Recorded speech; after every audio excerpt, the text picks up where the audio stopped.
Welcome to Martini Time. It's been a beautiful Monday here in Blackstone, the center of the world, but then you too are at your center of the world. Think of life as your life as being with two maps. One map is the flat map. Maybe your wife's got it and you're going somewhere, and you have to go from here to there, and the map doesn't change. It's got a future. But then you got the GPS map, and you got that on your cell phone. Maybe you got Waze or something. And you're in the center there, and if you don't move, the map doesn't move. But if you move, the map changes around you. The world changes around you. You're always in the center. There is no future on the GPS map because you're always home, which is where you're at, you see. On the other map, you're always trying to get someplace, which has a future. So let's talk about that. When my mother was about 100, she lived to be 102, and I asked her once why she was happy, and we were talking about happiness, and she said, "You know why I'm happy?" And I said, "Why, Mom?" And she said, "Because I have no future." Now, and she was happy. You know, she lived to be 102, died with a smile. But you don't have to wait to be 100 to have no future and to be happy. So let's talk about that. The title of this is Live Without a Future. How can you do that, you see? Because we live, this is our God. This is our God. What time is it? Time to go? Time to get there? When do we get there? Have we been going long enough? How much more time is it going to take? We think like this, you see. So coming home today, I took my daughter to the bus station in Richmond, and coming back, we went 95 and then 460, and I don't know. I was this whole Thanksgiving is kind of like made me lose track of time in a sense that I lost a day. I didn't know what I thought Saturday was Sunday, and anyway, it all blends together. But so we make a turn off onto 460, and I was listening to a tape, and I missed my turn to Blackstone. So it was just for me. It was just okay. Well, we'll just make the next turn, even though I wasn't on the GPS because I thought I knew the way. I was still operating under the GPS mantra. Well, you turn here, you turn there, turn down here, you'll make a turn. You're always going home. So there was no, "Oh, you idiot," you know. And my wife was in a good mood, so she was going, we'll just have an adventure. So we found our way back to 460, driving along, and a deer, it's a 4-lane highway, and a deer was hiding in the bushes in the center island, and ran across right in front of us. And I mean, I don't think I got any hair on my car, but I swerved a little bit, not a whole lot of whoa like that. And if I hadn't done that, I would have hit the rear end of the deer. It was moving right across. And so we went on, and it was just, and I was aware of myself. My wife said had her heart in her throat, but I was kind of like noticing myself. And it was just this, you know. I made a wrong turn. It was just this. The deer, I just missed the deer. It was just this. It didn't seem to make my emotional system go boo, boo, boo, boo, boo, boo, you know, like, oh my God.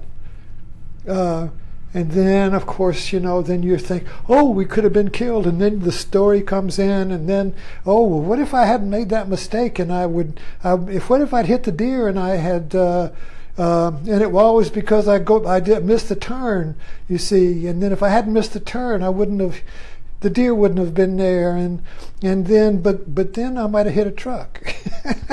So it doesn't, you know, it doesn't do any good to start playing with it. You see, it's just this.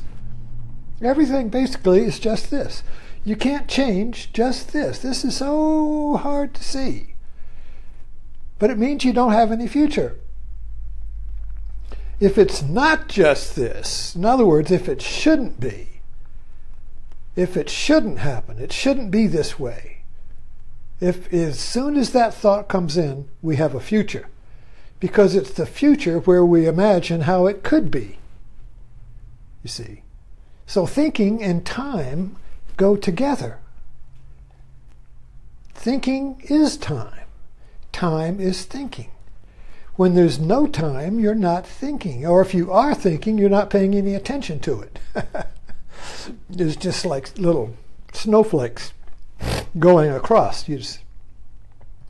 Doesn't make any snowman. You don't believe it and go with it. It's just brain static, little going across, you see. But as soon as we identify with thinking, we're in time. And we have a future and a past.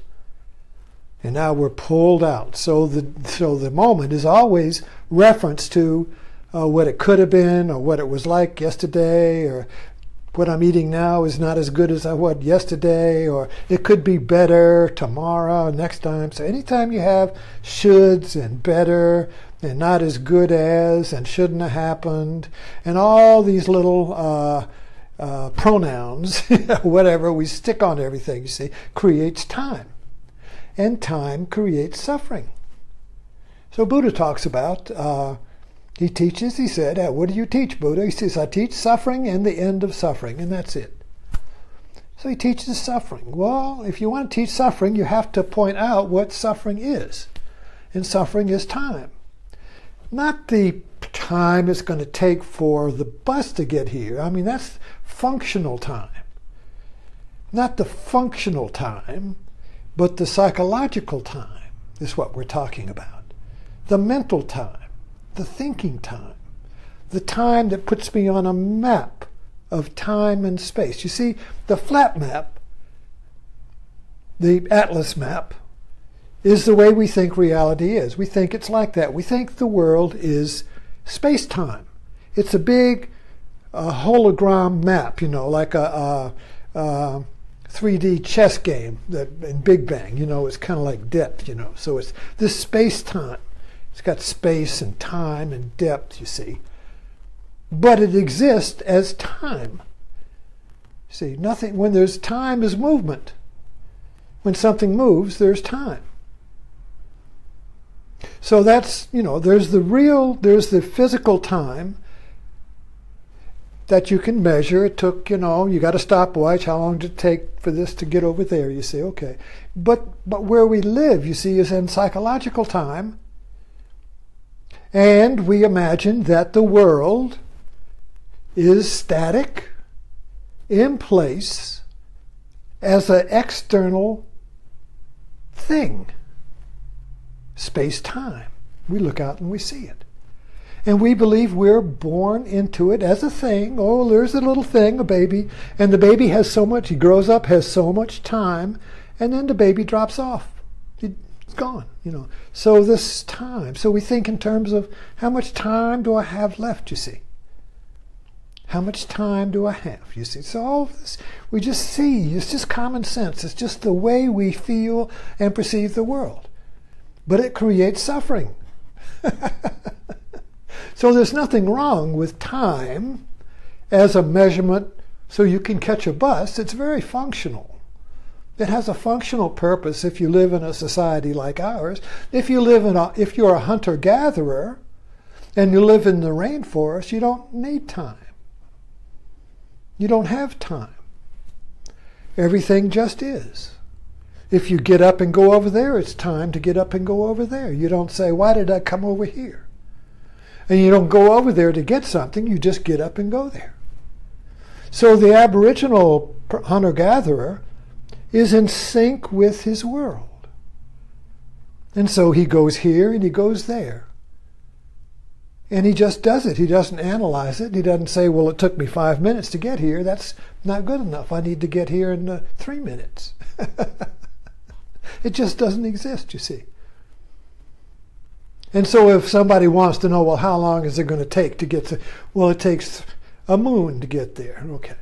So it takes a moon cycle to get there. But even then, you see, they're not living in that time. Time is not their dictator.